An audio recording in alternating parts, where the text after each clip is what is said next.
नमस्कार। ईपीएस 95 के पेंशनदार को हमारे चैनल एमआरसी न्यूज़ पर आप सभी का हार्दिक स्वागत करता हूं।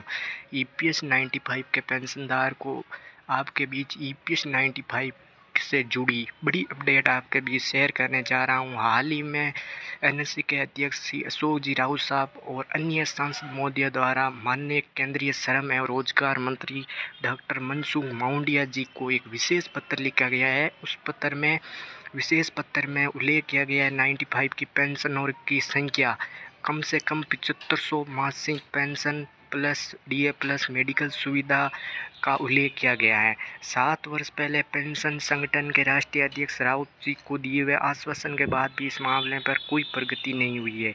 ये पत्र भी लिखा गया है और इस पत्र में आपसे जुड़ी अनेक कई बातें शामिल की गई है। मैं आपके बीच वो पत्र साझा करने जा रहा हूँ और अन्य सांसद महोदय और अशोक जी राउत साहब के द्वारा ये पत्र लिखा गया है। पत्र श्रम मंत्रालय को सौंपा गया और श्रम मंत्रालय के अध्यक्ष ने आश्वासन दिया अशोक जी राउत साहब को आपकी पेंशन बढ़ोतरी होकर रहेगी और 7500 प्लस डीए प्लस मेडिकल सुविधा के लिए आप जो लगातार संघर्ष कर रहे हैं उस संघर्ष का अब परिणाम जल्द ही मिलने वाले हैं। तो ईपीएस 95 के पेंशनदार को अब आप निश्चित ही रहें कि आपकी पेंशन बढ़ोतरी होकर रहेगी। 7 वर्ष पहले जैसे आपको पता ही है राष्ट्रीय अध्यक्ष एनएसए के अध्यक्ष और अन्य बड़े कर्मचारियों को आश्वासन दिया था कि इस मामले में हम जल्द ही आपको बड़ी अपडेट देंगे, लेकिन अभी तक कोई अपडेट उन्होंने नहीं दी है।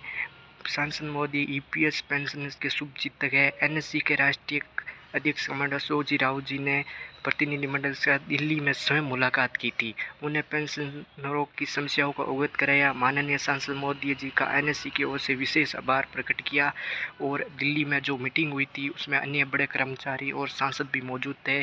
और जैसे आपको पता ही है एनएससी के अध्यक्ष अशोक जी राउत साहब लगातार संघर्ष कर रहे हैं। आपके बीच आपके संघर्षों का ही परिणाम है कि अब जल्द ही पेंशन बढ़ोतरी होकर रहेगी।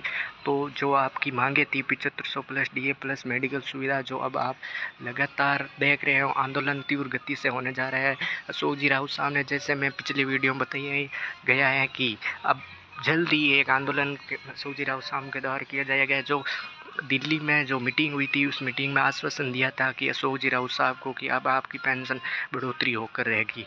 तो उस आश्वासन के बाद अशोक जी राउत साहब मीडिया से रूबरू होकर बताया कि अब आपकी पेंशन बढ़ोतरी होकर रहेगी, तो अब हम निश्चित ही रहें। ईपीएस 95 के पेंशनदार को जैसे आपको पता ही है मैंने सारी आपको बीच अपडेट शेयर कर दी है। जैसे भी नई अपडेट मिलेगी तो आपके बीच में ज़रूर शेयर करूँगा। तो ईपीएस 95 के पेंशनदार को आपको वीडियो अच्छा लगा तो लाइक सब्सक्राइब ज़रूर कीजिए और मेरे वीडियो को आगे शेयर भी ज़रूर कीजिए। तो ईपीएस 95 के पेंशनदार को मिलते हैं नेक्स्ट वीडियो में। जब तक जय हिंद जय भारत।